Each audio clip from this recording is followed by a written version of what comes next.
রাহমাতুল্লাহি ওয়া বারাকাতুহু। সম্প্রতি সময়ে প্রবাসীরা অনেকেই দেখতেছি যে পোস্ট করতেছে যে আমাদের রেমিটেন্স শাটডাউন যেটাকে বলা হয়। তো বিষয়টা আসলে কি? বিষয়টা হচ্ছে যে বাংলাদেশে যাওয়ার পরে 60 দিন আমরা মোবাইল চালাতে পারবো। 60 দিনের পরে মোবাইলটা রেজিস্ট্রেশন করতে হবে। আচ্ছা, রেজিস্ট্রেশন করতে হবে, এটা খারাপ জিনিস না, ভালো। রেজিস্ট্রেশন জিনিসটা ভালো। সেটা আপনার মোবাইল, আপনার এনআইডির একটা ইয়া থাকবে, আপনার পাসপোর্টের একটা ইয়া থাকবে। তখন মোবাইলটা কার নামে চলে, কার মোবাইল, এটা সব কিছু জানা যাবে। রেজিস্ট্রেশন জিনিসটা খারাপ না, এটা ভালো। তবে কথা হচ্ছে যে প্রবাসীদের ক্ষেত্রে 60 দিনের বেশি, কেউ কেউ বলে 60 দিনের বেশি দেশে না থাকাই ভালো। তারে ওই যে পায়ের নিচে কি দিন থাকে এটা মুহে আনন্দ দিত না, ওইটা তো বাইরে না এরকম দিরা। ওই বেটা তুই কেডা রে?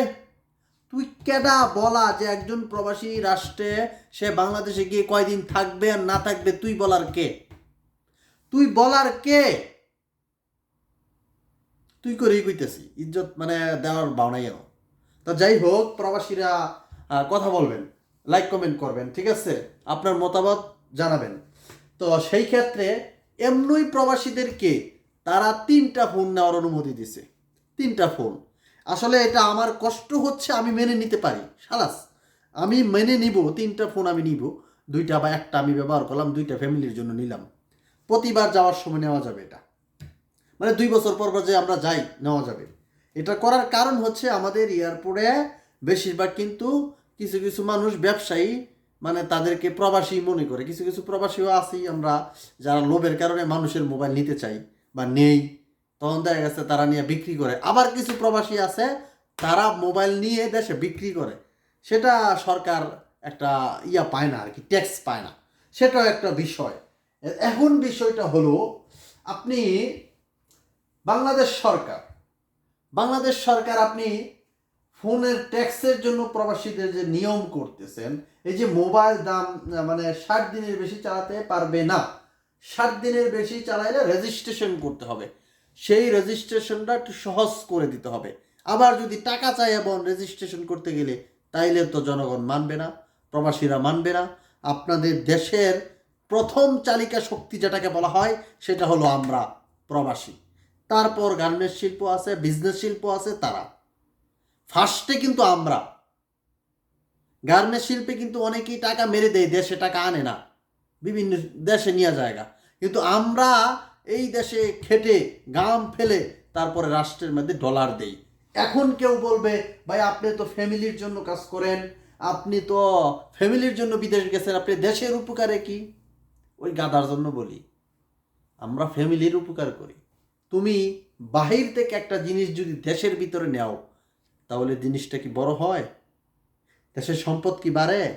আর আমরা যেটা দেই সেটা ডলারে রূপান্তরিত হয়। সেই ডলার তোমাদেরকে কিনতে হবে না এক্সট্রা টাকা দিয়ে। তোমরা ডলারটা ফ্রিতে পাইতেছো, তোমরা ডলারটা ফ্রিতে পাইতেছো। আমরা যদি ডলারটা না দেই, তখন রাষ্ট্র এই ডলারটা কিনতে গেলে আমেরিকা থেকে, কারণ বাহিরের দেশে যে আমরা লেনদেন করি সেগুলো ডলারের মাধ্যমে হয়, সেই ডলারটা কিনতে হবে।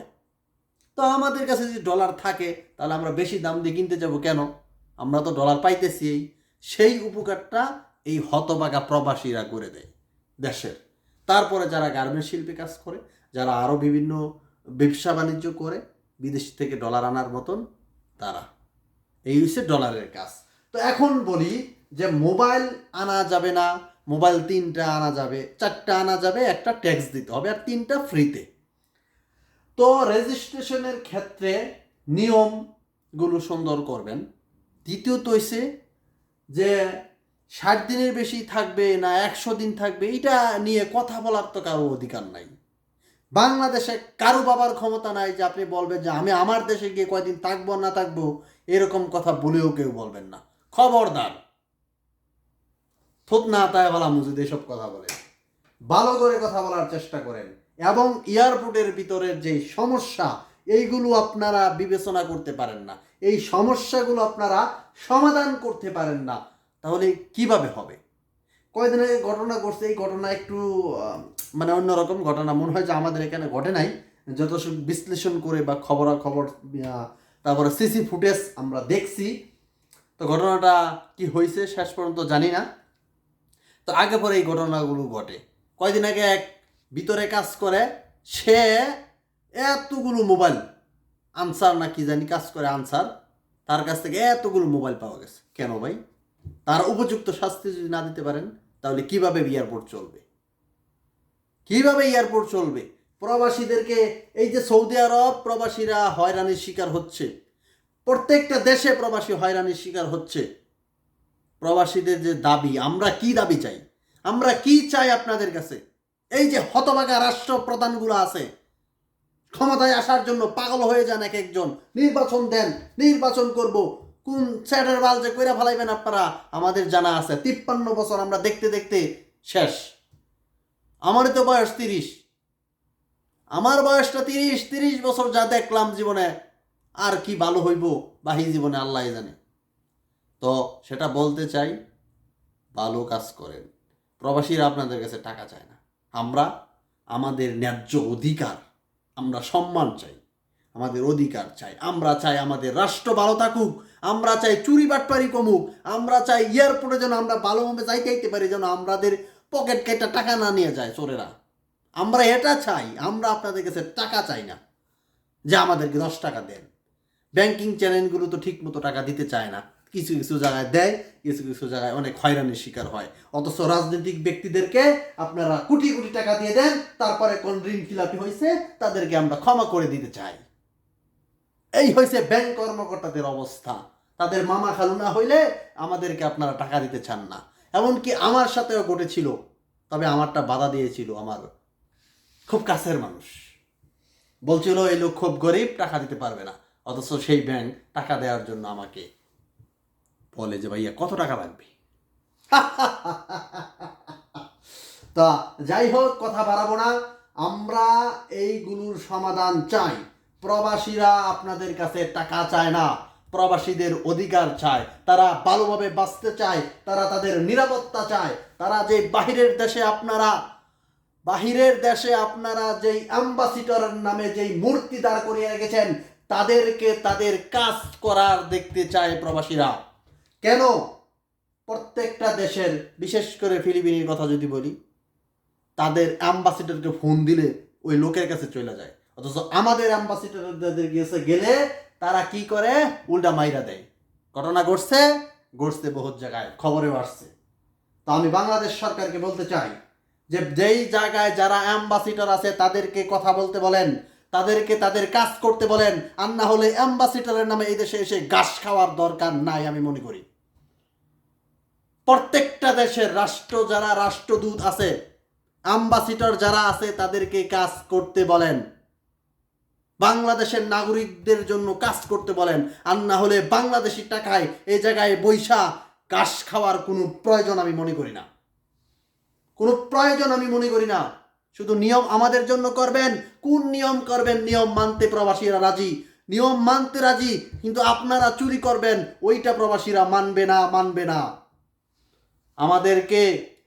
আমাদেরকে চেতায়েন না।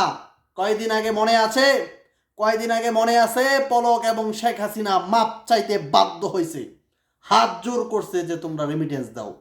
কতটা শাটডাউন করতে পারে। সুতরাং বলতে চাই, প্রবাসীদেরকে নিয়ে ফাইজলামি করবেন না, তাহলে পরিস্থিতি হবে ভয়াবহ। আপনাদের শুভ বুদ্ধির উদয় হোক, সেই কামনাই জানাই।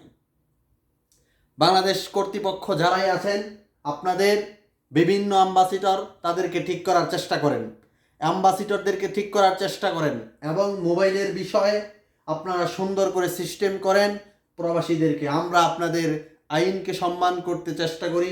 আমি সব যারাই আছি, আমরা আপনাদের আইনকে শ্রদ্ধা জানাই। দেশের স্বার্থে আপনারা আইন করবেন, এটা আমাদের কোনো সমস্যা নেই। কিন্তু আপনারা দুর্নীতি করবেন, বাটপারি করবেন, এটা তো আমরা কখনোই মাইনা নেব না।